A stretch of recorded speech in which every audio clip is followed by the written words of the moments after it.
कोमल स्वभाव और उग्र स्वभाव ये दोनों होने चाहिए। अगर कोमल ही स्वभाव एकदम बनाए रखोगे तो फिर धर्म का भी पालन नहीं कर सकते हो।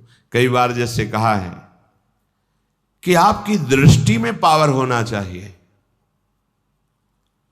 आप देख के मुस्कुरा दिए, आप ऐसे सरल ढंग से देख, कोई भी आपको बात करेगा, छेड़ेगा, परेशान करेगा। अंदर से भगवत चिंतन चल रहा है, सबके प्रति भगवत भाव है, लेकिन आपकी दृष्टि में बचाइए अपनी दृष्टि को, तो आपकी दृष्टि में सामर्थ्य आ जाएगी। ऐसे ही आप जो देखते रहते हैं आपकी दृष्टि शक्तिहीन होती रहती है। संत अपनी दृष्टि को, तो जितना आप अपनी नेत्रेंद्रिय को फिर आप देखेंगे तो सामने वाले के अंदर जो अपराध वृत्ति भयभीत हो जाएगा।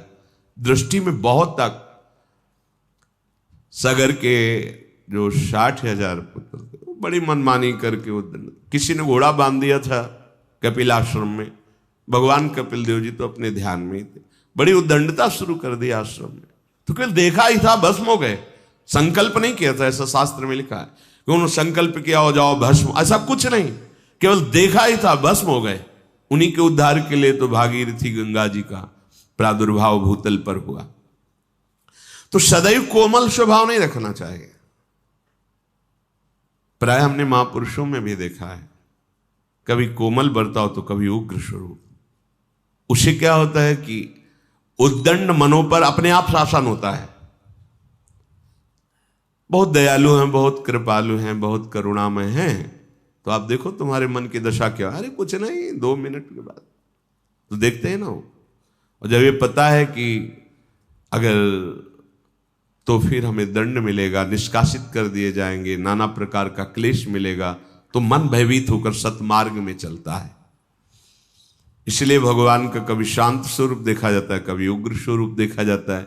इसलिए कभी गुरुजनों को भी देखा जाता है कि बहुत शांत हैं, तो कभी बहुत दंड विधान पे लागू कर दे, जब बाहर ताला लगा दे, बात नहीं करनी, नहीं अंदर प्रवेश निषेध, ऐसा ऐसा। उसे मन को जो आपराधिक प्रवृत्ति में उत्साहित हो रहा था वो भय लगा और सतमार्ग में चल दिया।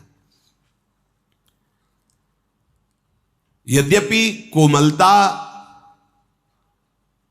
बहुत ही साध्य विषय है, हृदय कोमल रखना चाहिए, पर हर समय बाहरी मृदुता ठीक नहीं है।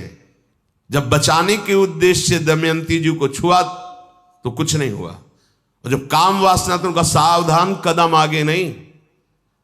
अब साधारण भाव नहीं तुम्हारा काम भाव हो गया है। अगर कदम बढ़ाया तो तुम भस्म हो जाओगे, हम पहले तुम्हें बता रहे, बढ़ाया तो भस्म हो गया। हम अहित नहीं चाहते किसी का, लेकिन कोई हमारे धर्म पर प्रहार करे, कोई हमारी इज्जत पर प्रहार करे, कोई ऐसा, तो ऐसे भी काम नहीं चलता है। बराबर भगवान भी ऐसे नहीं रहे हैं, और ऋषियों की भी देख लीजिए, जहां हुआ तो फिर इसका भी प्रयोग किया है।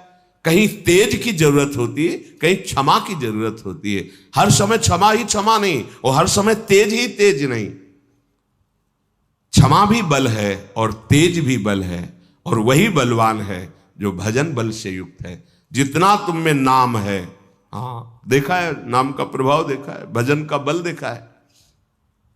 इसलिए देश काल और परिस्थिति का विचार करके कि इस समय हमें तेज का प्रयोग करना है या मृदुता का प्रयोग करना है, दोनों। अब कोई हमारे गुरुजनों पर प्रहार कर रहा है, कोई आक्षेप कर रहा है, कोई गाली दे रहा है, वहां हमारे भगवान है। नहीं, भगवान नहीं हो। अब पुष्प से पूजा नहीं होगी तुम्हारी। जिनके लिए प्राण समर्पित, अगर एक भी शब्द, तो ये प्राण हम समर्पित कर सकते हैं, लेकिन एक भी शब्द नहीं सुन सकते। ये तेज भागवती को होगा।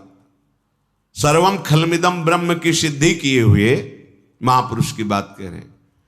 एक भैरव सिद्ध करने वाला कपाली तांत्रिक भगवान शंकराचार्य जी के पास आया और कहा, महाराज आपके लिए देह तो मिथ्या है, कहा परम सत्य, तो फिर आपकी गर्दन उतार ले जाएं, हमारे सिद्ध काम में आएगी। आप जैसे ब्रह्म ऋषि की अगर परम पवित्र खोपड़ी से जो हम करेंगे तो भैरव सिद्ध हो जाएगा। बोले हाँ, हमें कोई परेशानी, आप उतार सकते हो, पर अभी उतारोगे तो बहुत से शिष्य हैं, बाधा पहुंचा देंगे। प्रातः 4 बजे ब्रह्म मुहूर्त में आना, हम इस पीपल के नीचे ध्यानस्थ होंगे और तुम गर्दन उतार ले जाना। सत्य बोले, कोई ऐसा नहीं कि कोई प्लानिंग, कुछ नहीं, ब्रह्मस्वरूप। जैसे दधीचि ऋषि से देवताओं ने प्रार्थना की कि आपकी अस्त्रियों से जो अस्त्र बनेगा उससे वृत्तासुर मारा जा सकता, अन्यथा नहीं।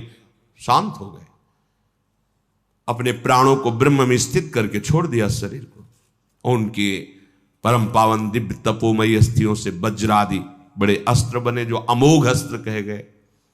तो प्रातः 4 बजे वो कपाली भगवान शंकराचार्य जी की गर्दन उतारने के लिए जब आश्रम में प्रवेश हुआ तो स्वामी नरसिंहाश्रम जी ब्रह्मबोध सर्वम खलमिदम ब्रह्म, इसकी सिद्धि प्राप्त किए हुए महापुरुष गंगा से हुंकार मारी और दौड़ पड़े, और गुरुदेव के नजदीक नहीं पहुंचा, उठाकर पटक दिया, फाड़ दिया, जैसे नरसिंह भगवान ने हिरण्यकश्यप को फाड़ दिया उसको। हर समय क्षमा की जरूरत नहीं है, हर समय तेज की भी जरूरत नहीं, अत्यंत आवश्यक है। जहां धर्म जा रहा हो वहां प्राण जाना श्रेष्ठ है, धर्म जाना नहीं।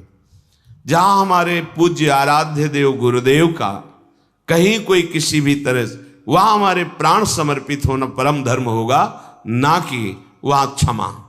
हां, हमें कोई कष्ट दे रहा है तो एक बार हम विचार करके प्रथम अपराध को क्षमा से उस अपराध से मुक्त करेंगे।